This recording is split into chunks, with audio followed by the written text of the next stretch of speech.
Margaret Chen sat in the lawyer's office, her hands folded tightly in her lap. The room smelled like old books and leather, and the ticking clock on the wall seemed louder than it should be. She glanced at her two siblings sitting beside her. Her brother David kept checking his phone, barely paying attention. Her sister Lisa wore that familiar smirk, the one that always made Margaret feel small. And finally, the lawyer said, adjusting his glasses as he read from the documents, "To my granddaughter, Margaret Chen. I leave my property located at 1247 County Road in Millbrook, including the farmhouse and all 50 acres of land." Margaret blinked. That was it? Just the old farm? She felt her cheeks flush hot with embarrassment. David let out a small laugh, quickly covering it with a cough. Lisa didn't even bother hiding her smile. The lawyer continued reading, explaining that David would receive $70,000 in cash and Lisa would get their grandfather's stock portfolio, estimated at around $90,000. Margaret's stomach dropped. While her siblings got actual money, things they could use right away, she got stuck with a falling-apart farm in the middle of nowhere. A place she'd only seen once when she was maybe 7 years old, and even then, just for a few hours. The meeting ended quickly after that. David was already on his phone, probably calculating what he'd spend his money on. Lisa gathered her papers with a satisfied expression. "Well, Maggie," Lisa said, using the nickname Margaret hated, "at least you got something, right? Maybe you can turn it into a cute little weekend getaway or something." David snorted. "If it's still standing. That place must be ancient by now. Grandpa lived like he was broke his whole life." Margaret forced a smile, but inside she felt humiliated. She was 32 years old, working 60-hour weeks at a marketing firm in the city, barely managing to pay her rent and student loans. And now this, a useless piece of property she didn't want and couldn't use. In the parking lot, she sat in her car for a long moment before starting the engine. Her phone buzzed with a text from her mother. "Heard about the will. Sorry, honey. Your grandfather always was a bit odd. Maybe you can sell it?" Margaret typed back a quick response and tossed her phone onto the passenger seat. Sell it, right, that was the obvious solution. Just get rid of the property, take whatever money she could get, and move on with her life. The next day, she called a real estate agent in Millbrook. The woman's voice was friendly but not encouraging. "Oh, the old Chen property? I know it well. Honey, I'm going to be honest with you.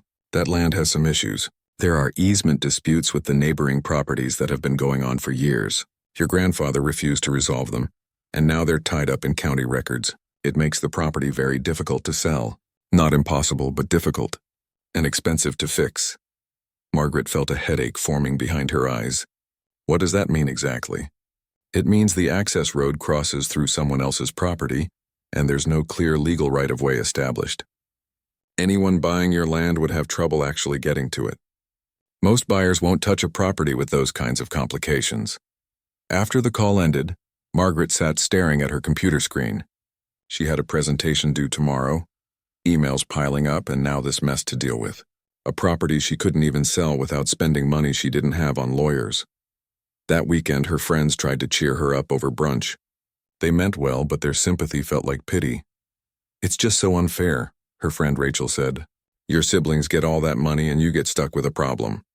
"Maybe it'll be worth something eventually," another friend offered weakly. Margaret smiled and changed the subject, but the resentment grew inside her like a knot pulling tighter. Why had her grandfather done this? She barely knew the man. He'd lived alone on that farm for as long as she could remember, rarely visiting the family, always keeping to himself. Her mother said he'd become a recluse after grandmother died, choosing his simple farm life over staying connected with family. And now, for some reason, he'd singled her out for this bizarre inheritance. Was it a test? A punishment? Some kind of message she was supposed to understand? 3 weeks passed. Margaret tried to focus on work, but the property weighed on her mind. Finally, she decided she had to at least see what she was dealing with. She couldn't make any decisions without knowing the actual condition of the place. She took a Friday off and made the drive out to Millbrook. The city faded behind her, replaced by rolling hills and farmland. The GPS took her down increasingly narrow roads until she was on a gravel path that seemed to lead to nowhere. When she finally found the property, her heart sank even lower. The farmhouse looked like something from a horror movie. The porch sagged in the middle, Several windows were broken or missing entirely, and the whole structure leaned slightly to one side. The paint had peeled away decades ago, leaving gray, weathered wood exposed to the elements. The land around it was completely overgrown. What must have once been fields were now covered in tall grass, weeds, and scattered bushes. An old barn stood about 100 feet from the house, its roof partially collapsed. Margaret got out of her car slowly, almost afraid to step onto the property. This wasn't just neglected. This was abandoned. How could anyone have lived here? But her grandfather had, right up until 6 months ago when he'd passed away quietly in his sleep, according to the county records. He'd been 89 years old. She walked carefully up to the farmhouse, testing each porch step before putting her full weight on it. The front door was unlocked, swollen in its frame from moisture. She had to push hard to get it open. Inside, dust covered everything. The furniture was old but sturdy, simple pieces that looked handmade. The kitchen had an ancient stove and a sink with a hand pump. No dishwasher, no microwave. There was electricity, evidenced by a few bare light bulbs hanging from the ceiling, but it felt like stepping back in time 50 years. Margaret walked through the rooms, her footsteps echoing on the wooden floors. A bedroom with a neatly made bed, a small bathroom with a clawfoot tub, a sitting room with a fireplace and bookshelves filled with farming manuals and old novels. Everything was so quiet, so still. In what must have been her grandfather's study, she found a desk covered in papers and journals. Curious, she picked up one of the leather-bound notebooks. The handwriting inside was neat and precise, dated from 30 years ago. She flipped through pages of notes about weather patterns, crop rotations, and soil conditions. Her grandfather had documented everything meticulously. There were sketches of the property, measurements, observations about wildlife. Margaret sat down in the old desk chair, which creaked under her weight. She felt a strange emotion rising in her chest. Looking at these careful notes, the organized records, she realized her grandfather hadn't been a simple farmer at all. This was the work of someone methodical, someone intelligent. So why had he lived like this? Why had he seemed so poor when he owned 50 acres of land? And why, out of everyone in the family, had he left this place to her? The sun was starting to set, casting orange light through the dirty windows. Margaret knew she should head back to the city. She had work Monday morning and the drive would take over 2 hours, but something made her hesitate. She looked around the quiet room, at the journals and papers, at the life her grandfather had lived in solitude. Maybe there were answers here. Maybe this wasn't just a burden after all. Maybe, just maybe, she was missing something important. Margaret decided to stay the night. It was an impulsive decision, probably a foolish one, but something about leaving felt wrong. She grabbed her emergency bag from the car, the one she kept for gym clothes but had never actually used for the gym, and made her way back inside. The electricity worked, which was a relief. She found clean sheets in a cedar chest at the foot of the bed in the main bedroom. They smelled like lavender and mothballs, but they were better than the dusty bedspread. As she made up the bed, she noticed how solid everything felt. The furniture might be old, but it was built to last. That night she lay awake listening to sounds she never heard in the city. Crickets. The wind moving through trees. Something, maybe an owl, calling in the distance. It should have been peaceful, but her mind wouldn't stop racing. Why her? That question kept circling back. She wasn't the oldest grandchild. She wasn't the one who'd visited most often. In fact, she'd probably spent less time with her grandfather than any of her siblings. So what had made him choose her for this? When morning came, sunlight streamed through gaps in the curtains. Margaret got up and splashed cold water on her face from the bathroom sink. The water ran clear and cold, surprisingly fresh for such an old house. She'd brought granola bars for breakfast, eating one while standing at the kitchen window looking out at the overgrown land. Today, she decided, she'd explore properly. Not just the house, but everything. If she was going to figure out what to do with this place, she needed to understand what she actually had. She started with the house, going through it room by room in daylight. In the kitchen, she found shelves stocked with canned goods, some dating back years. The pantry held old tools, candles, matches, and other supplies. Her grandfather had clearly been self-sufficient. In a hallway closet, she discovered boxes of photographs. Heard he passed. Good man, your grandfather. Stubborn as they come, but good. You knew him? Knew of him mostly. He kept to himself, but people talk. I tried to visit him once, maybe 10 years back, professional courtesy. He was polite but made it clear he didn't need any help with his land. Robert leaned back in his chair. So what brings you here? Margaret pulled out the journals and maps she'd brought. I found these in his house. I need to know what he was surveying. What he found. Robert's eyebrows went up as he started looking through the materials. He studied the maps carefully, occasionally making small noises of interest. Then he opened one of the journals and his expression changed completely. Where did you say you found these? In his study. He kept everything documented. Robert set down the journal and looked at her directly. Your grandfather was a trained surveyor. Did you know that? I just found out yesterday. He worked for Consolidated Minerals back in the day. That was before they got bought out by the bigger companies. He was good at what he did, very good. Robert tapped the journal. These readings, if they're accurate, and I have no reason to think they're not, your grandfather was sitting on something significant. Margaret's heart started beating faster. What kind of significant? Robert stood up and pulled a book from his shelf, flipping to a page with charts and diagrams. See, most people think valuable minerals are just gold and silver. But the modern world runs on rare earth elements. Things like neodymium, dysprosium, praseodymium. They're used in everything from smartphones to wind turbines to electric car batteries. And they're not easy to find, not in concentrated deposits. And my grandfather's land has these? According to his notes, yes. A substantial deposit. He marked multiple veins running through the eastern portion of your property. Robert sat back down, his expression serious. Do you have any idea what this could be worth? Margaret shook her head, almost afraid to hear the answer. Conservatively, tens of millions, maybe more, depending on the concentration and how deep the deposits go. The market for rare earth minerals has exploded in the last decade. Countries are desperate for domestic sources. The room felt like it was spinning. Margaret gripped the edge of the desk. Tens of millions? At least. But that's not all. Robert flipped to another page in the journal.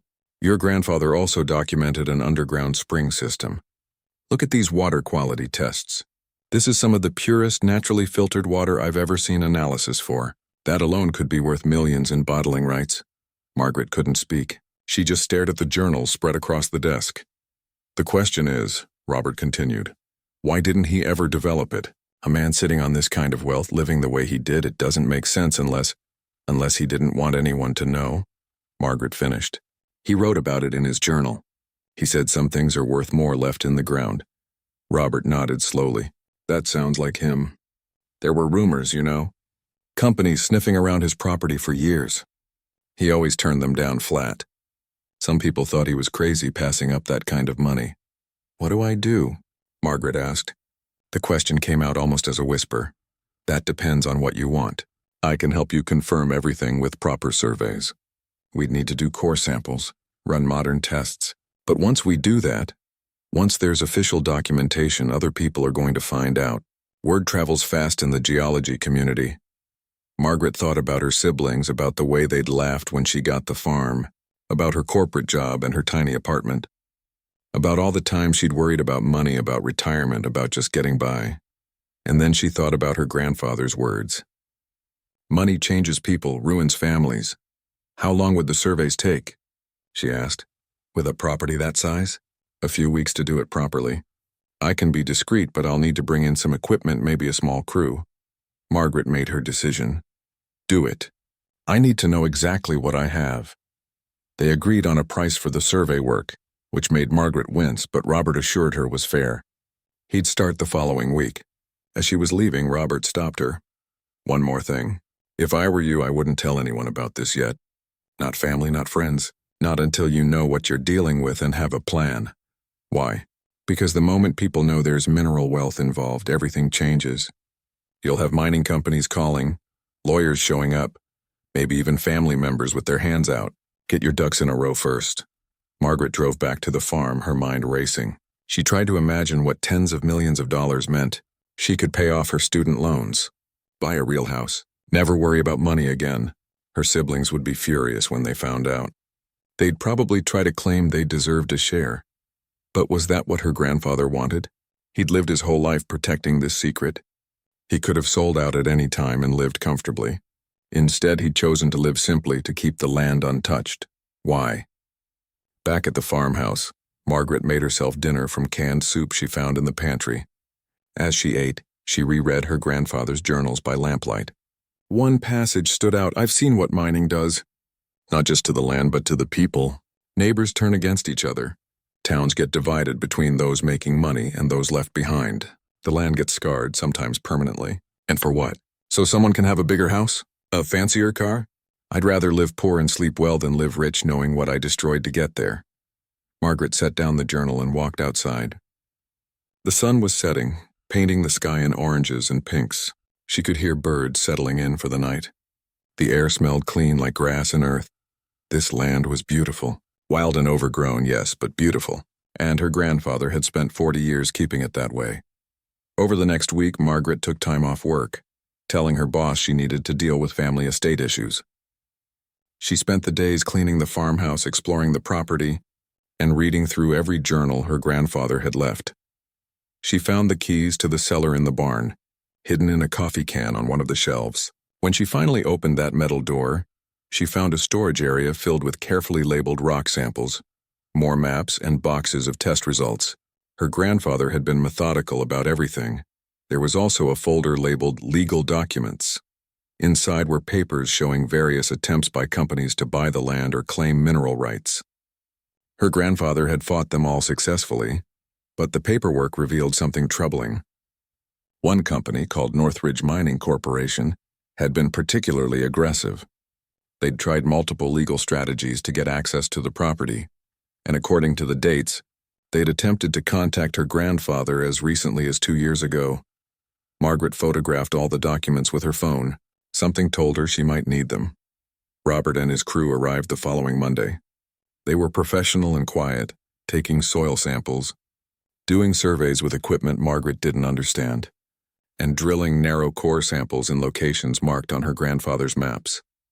On the third day, Robert came to the house looking excited. Your grandfather's documentation was incredibly accurate. The deposits are real and they're substantial. The rare earth concentrations are even higher than his tests indicated. With modern extraction methods, this could be one of the most valuable private mineral holdings in the state. And the water? Margaret asked. The spring system is remarkable. It's being naturally filtered through limestone. Comes out crystal clear. I've sent samples to a lab, but preliminary tests show it's better quality than most bottled water on the market. Margaret sat down on the porch steps. It was real. All of it. There's something else you should know, Robert said, his tone changing. While we've been here, I've noticed a truck driving by a few times. Same truck, same driver. Just slowly cruising past, looking at what we're doing. Maybe just a curious neighbor. Maybe, but the truck had a company logo. Northridge Mining. A chill ran down Margaret's spine. She remembered those documents in the cellar. Northridge had been trying to get this land for years. They've been watching the property? She asked. Looks that way, which means they probably know something is being surveyed. Word gets around in small towns. Robert looked serious. You need to be careful. Companies like Northridge don't give up easily. Once my report is finished and you have official documentation of what's here, things are going to move fast. That night, Margaret couldn't sleep. She lay in her grandfather's bed listening to the old house creak and settle. She thought about the money, about the opportunities it would bring. But she also thought about the cost. If she developed this land, it would change forever. The wild beauty, the quiet peace, everything her grandfather had protected would be gone. But if she didn't, was she throwing away a fortune? Was she being foolish, just like everyone would say? Her phone buzzed with a text from her sister Lisa. Mom said you're spending a lot of time at the farm. Found a buyer yet? If you need help dealing with it, David and I can come up. Margaret stared at the message. They wanted to help now? After laughing at her inheritance? She turned off her phone without responding. The next morning, she found a business card stuck in her door. It was from Northridge Mining Corporation. Someone named Gerald Torres, Senior Acquisitions Manager. On the back, written in pen, "We should talk. We can make you a very generous offer." Margaret held the card, her hand shaking slightly. They were already circling, and she still had no idea what she was going to do. Margaret stared at the business card for a long time before tucking it into her pocket. She wasn't ready to talk to anyone from Northridge, not yet. But the fact that they'd already found her, already knew something was happening made her stomach tight with anxiety. Robert finished his survey work 3 days later. He came to the house with a thick folder of documents and sat down at the kitchen table with her. "The official report confirms everything," he said, sliding papers across to her. "You're looking at an estimated $40 to $60 million in rare earth mineral deposits, possibly more depending on market prices and extraction costs. The water rights could add another 10 to 15 million over time." The numbers didn't feel real. Margaret had grown up solidly middle class, worked hard for everything she had. The idea of being worth that much money felt like something from a movie, not her actual life. "How long before other people know?" she asked. "These reports are confidential, but in the industry, people talk. I'd say you have a few weeks, maybe a month before the word spreads widely. Northridge clearly already suspects something, or they wouldn't be sniffing around." "What would you do if this was your land?" Robert was quiet for a moment. "Honestly, I'd think very carefully about what kind of life I wanted. This much money changes everything. And mining, even done responsibly, it changes the land forever. There's no going back once you start." After Robert left, Margaret sat alone in the quiet house. She needed to make decisions, but first, she needed to understand all her options. She spent the afternoon on her laptop, researching rare earth mining, environmental impacts, and legal protections for land. What she learned was sobering. Mining operations, even modern ones, were massive undertakings. They required heavy equipment, processing facilities, and often left significant environmental footprints. Some companies were better than others, but the land was never the same afterward. She also learned about conservation easements, legal agreements that could protect land from development while still allowing limited use. Her grandfather had mentioned something about environmental groups in his journals. She needed to find out more about that. The next morning, her phone rang. Unknown number. She almost didn't answer, but curiosity got the better of her. "Ms. Chen, this is Gerald Torres from Northridge Mining. I left my card at your property. I was hoping we could have a conversation." His voice was smooth, professional, friendly. Margaret felt her defenses go up immediately. "How did you get my number?" "It's a small town. People are helpful." He chuckled like it was a joke they were sharing. "Look, I know you're busy and I don't want to take up much of your time. I just wanted to let you know that Northridge has been interested in your grandfather's property for many years. We're prepared to make you an immediate offer. $10 million cash, closing within 30 days. You could walk away from all the complications and just enjoy the money." "10 million, Margaret repeated. A month ago, that number would have seemed like winning the lottery. Now, knowing what the land was actually worth, it felt insulting. "It's a generous offer for undeveloped land with access issues," Gerald continued, "and it's a guaranteed sale. No waiting, no uncertainty. I can have the paperwork drawn up today." "I'll think about it," Margaret said. "I hope you will. But I should mention, offers like this don't stay on the table forever. The market changes, priorities shift. It would be a shame if you waited too long and missed this opportunity." Was that a threat? It felt like a threat wrapped in friendly words. "I said I'll think about it," Margaret repeated and ended the call. Her hands were shaking. $10 million for something worth potentially $60 million or more. They were betting she didn't know the real value, or that she'd be too overwhelmed to deal with the complexity of developing it herself. That afternoon, her mother called. "Margaret, honey, Lisa told me you've been at the farm for almost 2 weeks now. Don't you need to get back to work?" "I took some time off, Mom. There's a lot to sort through here." "I'm sure there is, but it's just an old farm. Maybe you should just sell it and be done with it." Lisa mentioned there might be a company interested in buying. Margaret closed her eyes. Of course Lisa knew. Small town, people talk. And somehow word had already gotten back to her family. How did Lisa hear about that? "Oh, you know how these things are. Someone knew someone. Honestly, dear, if someone is willing to buy that place, you should probably take it. Your grandfather was a stubborn man, but there's no reason for you to hold on to something you don't need." "What if I want to keep it?" There was a pause. "Keep it? Whatever for. You live in the city. You have a career. What would you do with a farm?" Margaret didn't have an answer for that. Not one she was ready to share anyway. That evening, while going through more of her grandfather's papers, she found something tucked into one of the older journals. A letter, addressed to her, written in her grandfather's shaky handwriting. It was dated just a month before he died.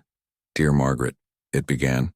"If you're reading this, then I'm gone and you've inherited the farm. I imagine you're confused about why I chose you. Maybe even angry. Your siblings got money they can spend right away, and you got land you probably don't want.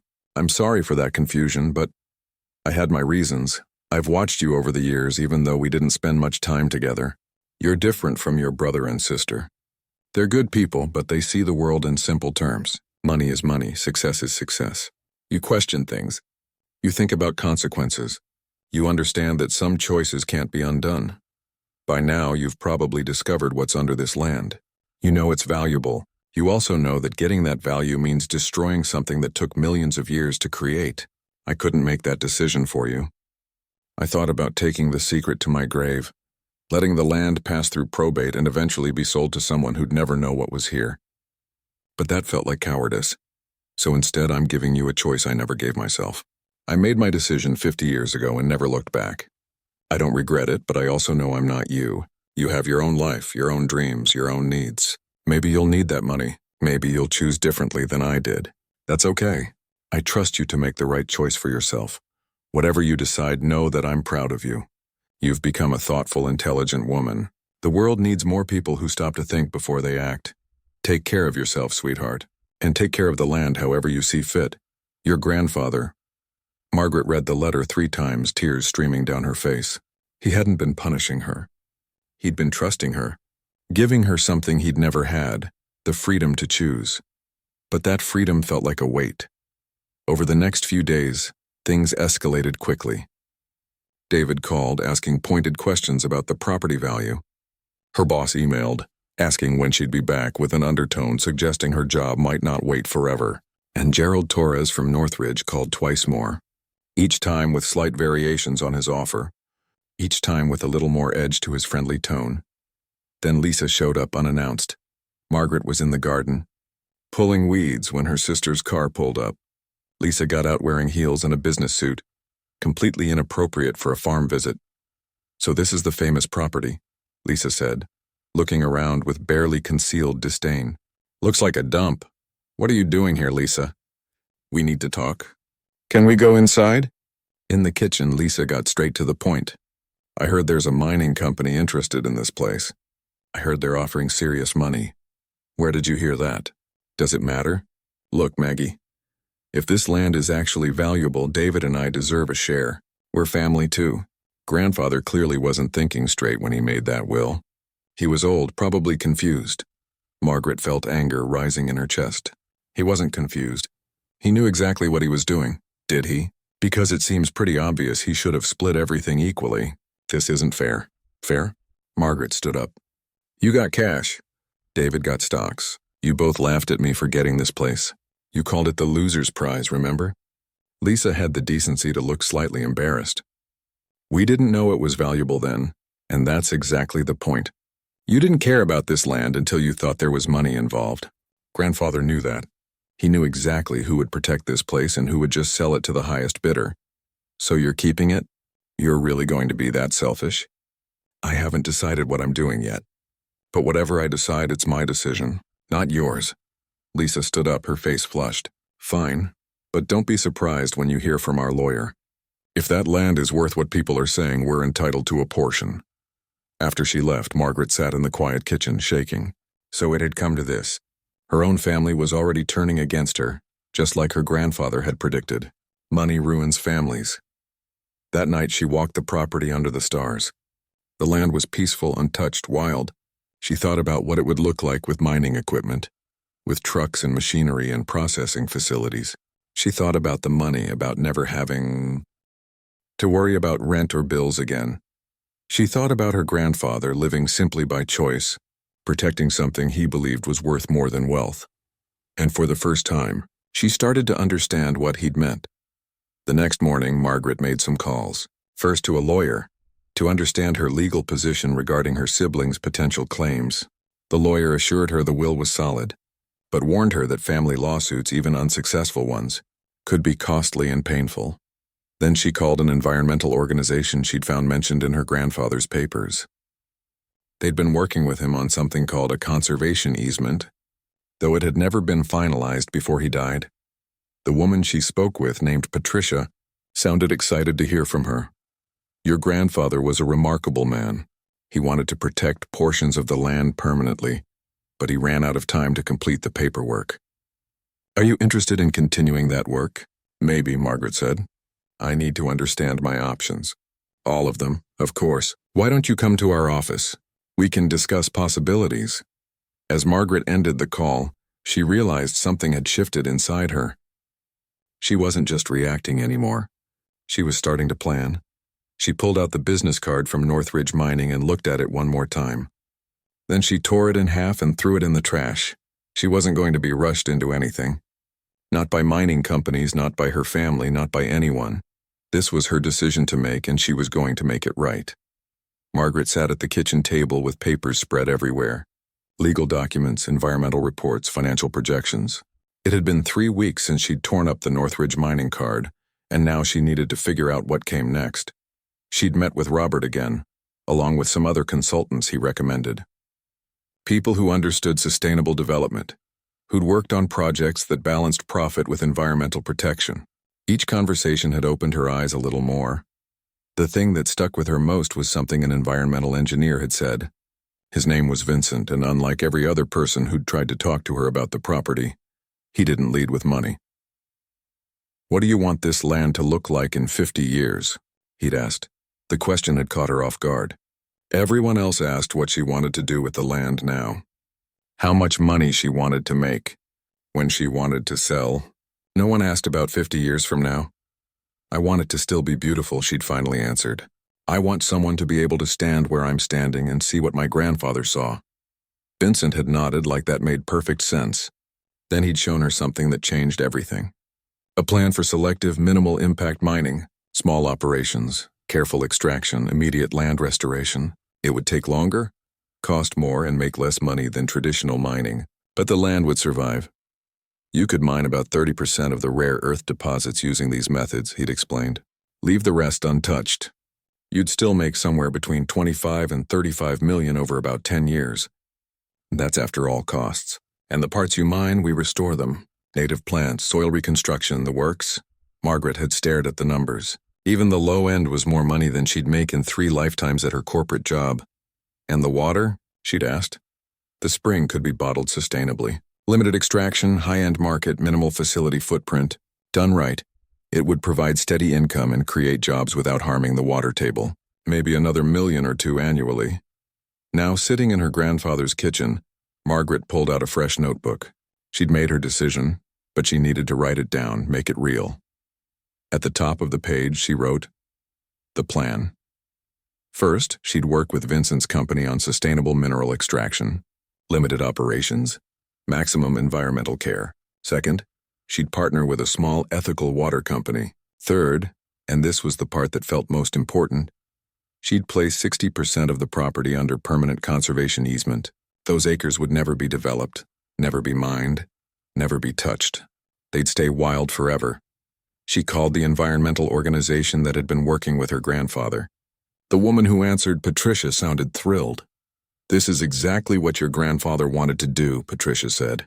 He'd started the paperwork but never finished it. We can help you complete his vision. Next came the hard part. Her family, Margaret called her mother first. I need to meet with David and Lisa, all of us together. Can you help arrange it? Of course, dear. Are you finally ready to sell? No, Mom. I'm ready to explain what I'm actually going to do. They met at a restaurant halfway between the farm and the city 3 days later. Margaret got there early, ordered coffee, and tried to calm her nerves. David arrived first, looking uncomfortable in his work clothes. Lisa showed up 10 minutes late carrying a leather portfolio that Margaret suspected held legal documents. Okay, we're here, Lisa said, sitting down. David and I have been talking to a lawyer. We think we have grounds to challenge the will based on undue influence and I'm offering you each $2 million, Margaret interrupted. The table went silent. David's mouth actually fell open. Lisa froze mid-sentence. The property is worth somewhere between 40 and 60 million, Margaret continued, keeping her voice steady. I'm going to develop it responsibly over the next 10 years. Sustainable mining, water bottling, conservation. I'm setting up a family trust. You'll each receive 2 million in structured payments. Not because I legally have to, my lawyer was very clear about that, but because your family, 2 million, David repeated like he couldn't believe what he was hearing. Each. But this offer comes with conditions. You drop any legal challenges. You sign paperwork agreeing that the will stands as written, and you let me do this my way without interference. Lisa was staring at her like she was seeing Margaret for the first time. Why would you give us anything? You don't have to. No, I don't, but grandfather was wrong about one thing. He thought money always ruins families. I don't believe that. I think greed ruins families. There's a difference, David rubbed his face. I don't know what to say. Except I'm sorry. For laughing at you when you got the farm. For thinking it was worthless. For not understanding. I didn't understand either, Margaret said. Not at first. Lisa was quiet for a long moment, then she closed her portfolio without opening it. I want it in writing. Legal documents. Protection for both sides. Already done. Margaret pulled out copies of the trust paperwork. Take these to your lawyers. Read every word. Then decide. They spent another hour talking, actually talking in a way they hadn't in years. By the end, David had agreed. Lisa said she needed time to review everything, but Margaret could see in her eyes that she'd accept. Walking to her car afterward, Margaret felt lighter than she had in months. She'd done it. She'd handled the hardest conversation and come out the other side. The next few months were chaos, but good chaos.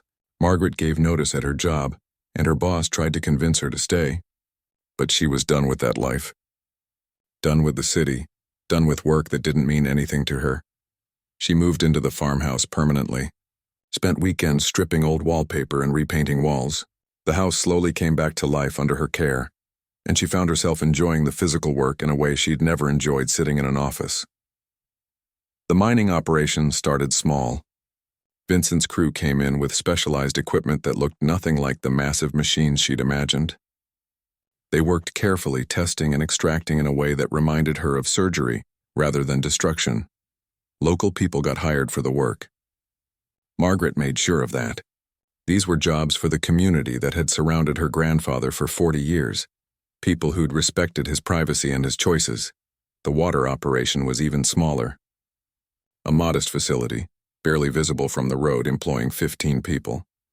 The water was marketed as premium spring water, with part of every bottle's profit going to land conservation. Customers weren't just buying water. They were supporting environmental protection, but not everyone was happy with her decisions. Gerald Torres from Northridge showed up again, this time with lawyers and a bigger offer. $35 million immediate payment, complete buyout. Margaret was on the porch when they arrived. She didn't invite them inside. Ms. Chen, you're making a serious mistake, Gerald said, his friendly tone gone. These small operations you're planning, they're inefficient. Northridge could extract 3 times the minerals in a quarter of the time. You're leaving tens of millions of dollars on the table. I'm not interested. We have legal options. There are old mineral claims on this property that might give us rights to... No, you don't. Margaret's lawyer had researched everything. My grandfather made sure all those claims were properly dismissed decades ago. You have no rights to this land, and if you continue to harass me, we'll file for a restraining order. Gerald's face reddened. You're being naive. You don't understand how this industry works. I understand that you want to strip mine my property and leave it destroyed. I understand that you offered me a fraction of what it's worth, hoping I was too stupid to know better. And I understand that you need to leave now. They left. And after one more attempted legal challenge that went nowhere, Northridge finally gave up. 6 months after inheriting the farm, Margaret stood at the highest point of her property, watching the sunrise. The conservation zones were marked with beautiful wooden signs that explained what was being protected and why. The mining area was small and contained, already showing signs of the restoration work being done. The water facility hummed quietly in the distance. She thought about her old life. The tiny apartment, the job that drained her, the constant worry about money. She'd given all that up for this, for land and responsibility and a different kind of wealth. Her phone buzzed. A text from David. The kids want to visit the farm. Can we come this weekend? They're excited to see where their Aunt Maggie lives. Margaret smiled and typed back yes. She'd started hosting community events on the property. Educational days where local school kids could learn about geology and conservation. Farmers markets where neighbors could sell their produce. The farm was becoming part of the community in a way it never had been when her grandfather lived here alone. That evening, Margaret sat in the study writing in the journal she'd started keeping. She wrote about the land, about what she was learning, about the decisions she was making. "Dear grandfather," she wrote, "I finally understand what you were trying to teach me. This inheritance was never about the money, even though there's a lot of money involved. It was about learning what actually matters, about understanding that wealth without purpose is just numbers in a bank account. You lived simply because you chose to, because you knew that protecting this land was more important than a bigger house or a fancier car. I'm making different choices than you did.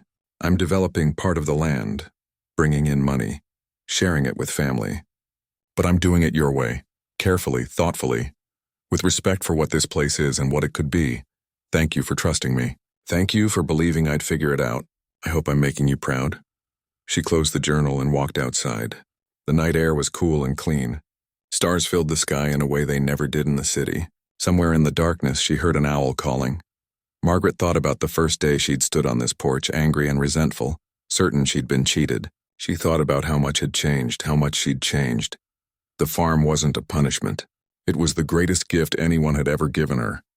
Not just the land or the money it represented, but the choice, the opportunity to decide what kind of person she wanted to be, what kind of life she wanted to live. She'd chosen purpose over pure profit, conservation over exploitation, legacy over quick cash. And standing there in the darkness, listening to the sounds of her land, Margaret knew she'd made the right choice. Her grandfather had given her 50 acres and a secret. She'd turned it into a future, not just for herself, but for everyone who came after. That was real wealth. That was real success, and she'd never felt richer in her life.